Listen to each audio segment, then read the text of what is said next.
Buenas tardes de domingo. Hoy hablamos con una autora de poesía. Ella es Isabel Jiménez y en unos minutos estará con nosotros para hablarnos de su proyecto y mucho más. ¿Cuántos de nuestros oyentes consumen este género? Antes de dar paso a nuestra invitada, queremos recordarte que puedes suscribirte a nuestro canal, ya que estamos activos tanto en YouTube como en Spotify, además de seguirnos en todas nuestras redes sociales y visitar nuestra web literaria. Un rinconcito para leer te espera. Y ahora sí, hoy damos la bienvenida a Isabel Jiménez. Buenas tardes, Isabel. Gracias por acompañarnos un domingo más en nuestro canal literario. Hola, pues muchísimas gracias por invitarme a este podcast. Es un honor para mí estar aquí. Comenzamos el podcast con la primera pregunta. ¿Quién es Isabel Jiménez y cuándo comienza a escribir? Bueno, yo soy Isabel Jiménez Rodríguez y tengo 20 años, soy de Sevilla y soy estudiante de Filología Clásica e Hispánica. Y bueno, y en mis ratos libres pues me dedico a escribir poesía. Y ¿de dónde nace o cuándo nace esta faceta mía?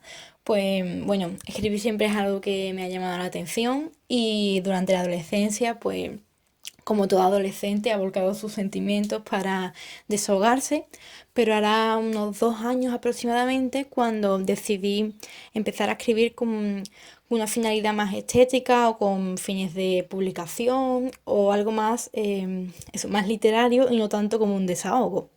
Tienes un libro publicado de poesía llamado De la jaula al verso. Cuéntanos, ¿qué podemos encontrar en este libro? Sí, de las Jaula al verso es mi primer poemario y bueno, esperemos que no el último. Y lo que podemos encontrar en él es para mí un viaje, un vuelo que intenta visibilizar y denunciar la violencia de género y la opresión contra las mujeres. Desde esa opresión que simboliza la jaula hasta poco a poco como llega el verso, que para mí es la libertad. Y por tanto, pues trata los temas de violencia de género, de depresión, de cómo estamos encerradas desde que nacemos por ser mujeres.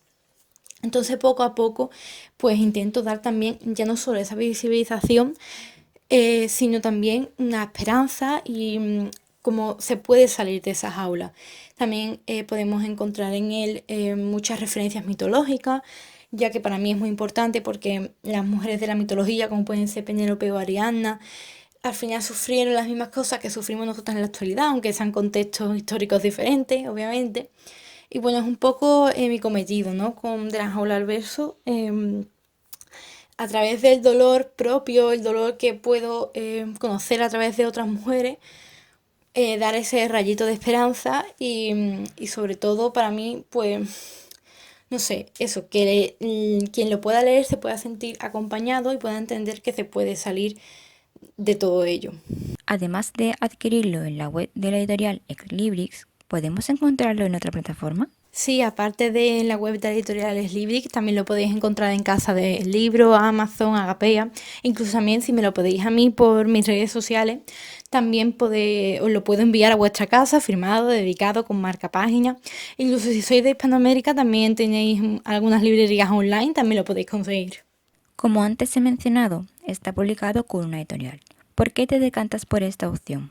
Sí, he publicado con una editorial, pero es una editorial de autoedición, no es tradicional. Lo elegí porque, bueno, era mi primer poemario y quería respaldarme por una editorial y no hacerlo por mi cuenta, por Amazon, por ejemplo, que es otra forma de autopublicación. Para el siguiente proyecto no sé si lo haré de la misma manera, pero bueno, en general lo decidí porque vi que era la mejor opción para empezar. Sabemos que tu poemario es un libro reivindicativo. ¿Qué reivindicaciones podemos encontrar? Sí que me parece una buena definición mi libro como un libro de reivindicaciones. Podría decir, bueno, como ya he adelantado antes, es una reivindicación sobre todo en el papel de la mujer, a la situación de la mujer, una reivindicación por todo lo que nos han hecho durante todos estos siglos. Y ya no solo mujer, digamos en general, sino también, por ejemplo, mujer como poeta, mujer también dentro de la mitología, porque como ya he dicho, rescato a muchos personajes de la mitología clásica y les doy un nuevo nombre, digamos. Por ejemplo, Penélope siempre fue la mujer de Odiseo y yo intento darle otra perspectiva.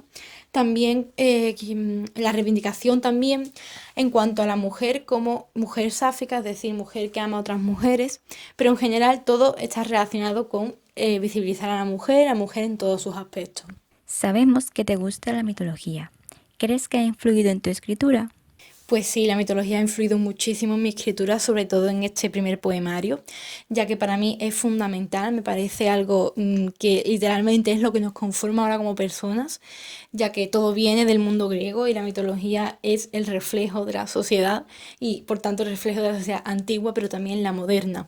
Entonces, en mi deseo de visibilizar a la mujer, también quería traerlo desde lo antiguo, desde lo que ya nos viene dado y no solo desde lo actual. Entonces, en general, pues sí, yo creo que me ha influido muchísimo y para mí es una parte muy importante para mí, ya sea en lo académico como en lo personal, como también en la escritura. ¿Estás trabajando en nuevos proyectos? En tu cuenta de Instagram podemos encontrar tu playlist. ¿Crees que la música influye en la inspiración? Sí, es cierto, creé una playlist con las canciones que a mí más me han motivado, no para escribir, pero sí para sentirme más orgullosa de ser quien soy, de ser mujer. Entonces sí es verdad que yo no suelo escribir con música, no es algo que me ayude, pero sí que la música es fundamental en mi vida. Voy en transporte público, necesito música, voy por la calle, necesito música, entonces para mí es algo muy importante, aunque no justo en la escritura, pero sí es verdad que me parece muy interesante cuando las personas leen a la vez que escuchan música y cómo esas playlists les ayuda a entender mejor los poemas, a entender mejor la historia. Entonces lo pensé más en hacer esa playlist para las personas que les pueda ayudar y que a lo mejor, pues bueno, esas canciones que han significado tanto para mí les pueda ayudar también a otras personas y pueden significar también para otras personas. Entonces, en general, pues diría que en mi escritura como tal no influye, pero sí es verdad que todo lo que son las películas, las canciones, las series, el teatro, todo el arte al final me ha llegado al corazón porque para mí es muy importante y al final todo eso, quieras o no, siempre te hace mella. Entonces, aunque no sea directamente, yo creo que sí puedo estar influenciada. ¿Cuál consideras que es tu mayor fuente de inspiración? ¿Cuál es tu poemario favorito de tu libro? Isabel va a contestar a esta pregunta, pero antes quiero recordarte que puedes suscribirte a nuestro canal, seguirnos en nuestras redes sociales y visitar la web literaria de Un Rincón para Leer. Y ahora sí, Isabel responde. Pues una pregunta difícil para mí, la verdad. No sabría decir de dónde sale todo lo que tengo, ¿no? Y acaba en poesía, o al menos lo intento.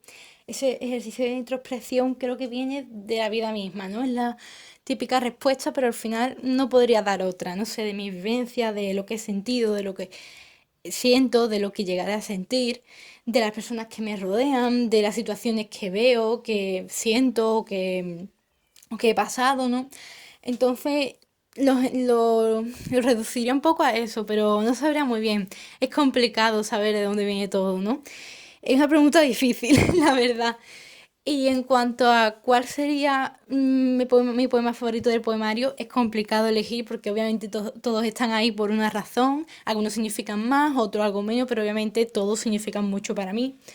Quizá me decantaría por Ítaca, que es uno de los últimos poemas que pertenece a la tercera parte de mi poemario, ya que son tres partes en lo que está dividido. Y habla un poco de la Ítaca, de ahí el título, de Odiseo, pero también la de Constantino Cavafis, ¿no? De la meta al final de la vida. No sé, cómo esa vuelta a la niña interior, que en el caso del poema tiene 9 años, y como a mí siempre me ha costado mucho expresar mis sentimientos, cuando por fin lo hice en forma de libro, es como un regalo a esa niña de 9 años, ¿no? Entonces, significa mucho para mí porque cierra muy bien el poemario, o sea, no es el último poema, pero sí, bueno, como he dicho, está en la última parte, y no sé, recupera un poco todo el sentido del poemario. Y quizás por eso sería uno de los que elegiría como mi favorito. Además de escritora, es lectora. ¿Puedes recomendar a nuestros oyentes un libro? Sí, la verdad es que la lectura para mí es imprescindible como lo es la escritura. Para mí una cosa conlleva a la otra y la otra conlleva a la una. Y podría recomendar un montón de libros. Si pudiera quedarme con uno, Recomendaría la poesía completa de Alejandra Pizarnik, ya que es mi poeta favorita y la adoro y la amo y me encanta cómo escribe y para mí significa muchísimo y me ha inspirado muchísimo. Y bueno, me quedaría con ella, pero bueno, aquí podríamos estar recomendando libros, vamos, toda la noche.